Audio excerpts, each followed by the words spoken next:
Rappers who don't live what they rap. Nowadays, more than ever, rap fans care about authenticity in the music they listen to. In the earlier days of rap, most people assumed the music was just a fictitious exaggeration of the artist's life. But with the rise of subgenres like drill, it has come to be expected that rappers actually live out everything that they put into their music. And you would think it would be good enough if a rapper at least lived his raps. But then stopped once he got rich and famous, right? Well, a lot of fans actually get disappointed if an artist isn't actually sliding on his ops, while having a $1 million record deal and having no actual need to be in the streets anymore. A perfect example of that is there's some people who actually think that Lil Durk shouldn't enact Rage Against Quando Rondo himself. Talk about a dumb move.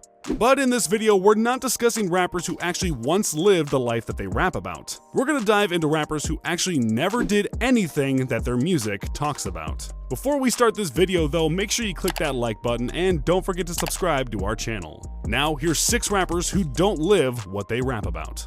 Number 6, Tyga. The first rapper we have to bring up is Tyga. You might be thinking, does Tyga even actually act like he's a gangster or in the streets? In recent years, he's mainly been releasing party songs like Taste and Splash, songs that have done quite well. So a lot of people might not remember the beginning of his career. When a lot of us were first introduced to him, he was portraying the image of being a member of the Bloods, and also being from Compton, a city we all know the reputation of. He got called out by a lot of people for portraying the image of a gang member from Compton, when in reality, he had rich parents who grew up in an affluent area of California, known as the Valley, which is ways away from Compton. Some people might also remember the time Tyga had beef with Lil Durk in 2014, and rapped lyrics like, quote, "Know some Hoovers that's down to ride for a homicide when it's drama time."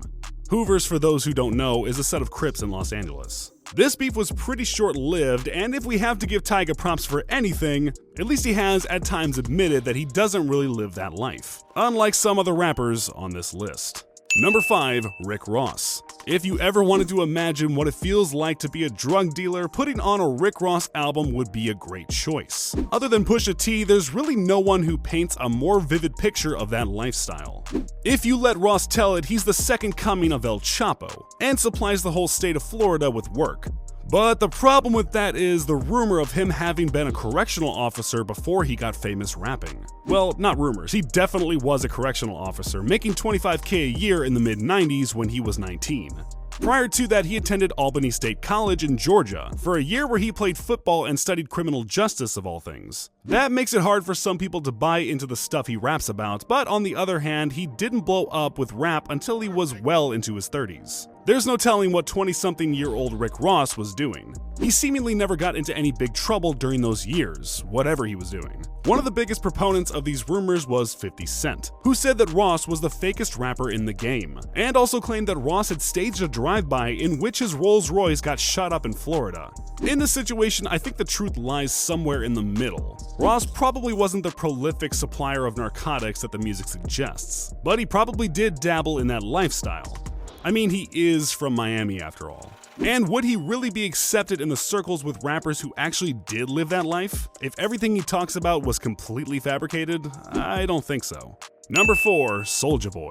Hate him or love him, Soulja Boy has done a good job keeping his name buzzing for quite a long time, considering he's been famous since about the mid-2000s. We always hear him doing something no other rapper has done, like releasing his own gaming console. But what he seems to make the headlines the most for is beefing with other rappers. When you think about it, Soulja has had beef with more rappers than almost anyone. He's sent shots at Chief Keef, Chris Brown, Lil Yachty, Migos, and that's just naming a few. He's usually the aggressor in these situations and acts like he's willing to resort to violence to solve any disputes they may have. And if you listen to his music, you know it's no different. I mean, the guy's nickname is literally Big Draco. Throughout his career, Soulja has claimed many gangs. Early on, he was GD. At one time, he claimed to be a member of the Compton Piru Bloods. And that begs the question, if he's claiming to be a GD and a Blood, where is he actually from? Like, where did he grow up? Mississippi, Chicago, Atlanta, and apparently Compton? If he's claiming those gangs, he must have done something gangster, right? Well, the guy's been famous since he was in high school, and the worst he's gotten arrested for is a death threat. Soulja seems to be the case of someone who thinks that if they act gangster, that they actually are, but no matter how many times he waves a gun at the camera on Instagram, it doesn't seem like anyone actually takes him seriously. And why would you? He got famous from Kiss Me Through the Phone.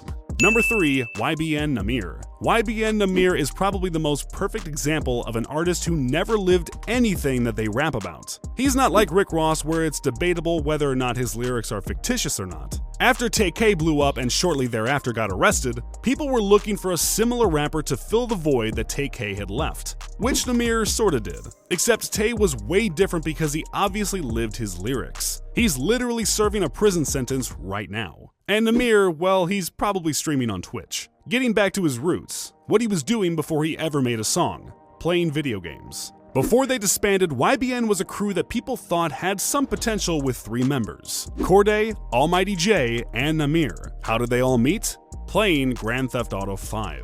And while we know Namir never did anything he talks about in his music, we at least know where the inspiration came from: Rockstar Games. The only thing that adds some validity to Namir's name is the fact that he's tied in with Rap-A-Lot Records. But after Almighty J's Rap-A-Lot chain got snatched, that doesn't hit as hard anymore. Number 2. Future. Future has had one of the longest and most successful runs in rap music that I can think of. Today, he's still as relevant as he ever was, and that's impressive for a guy who's been in the game for over 10 years. We all know what Fuge talks about in his music, and for as long as he's been rapping, no one has ever questioned his street credit. Well, except for Sauce Walka.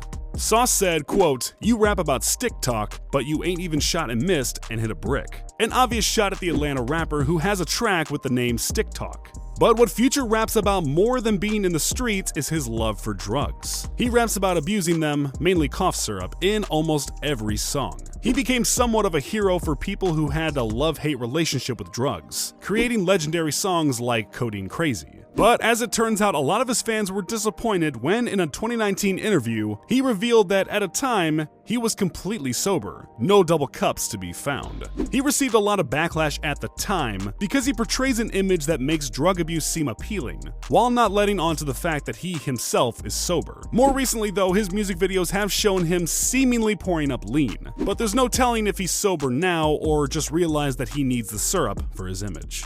Number 1. Drake. Drake is one rapper who everyone pretty much knows what his childhood was like. He grew up in a very nice house in Toronto, sometimes visited his father in Memphis, and while he wasn't writing raps, he was acting on Degrassi. So I think for most of us, it came as a surprise to hear him say stuff like Louis bags in exchange for body bags, or my dog will do it for a Louis belt.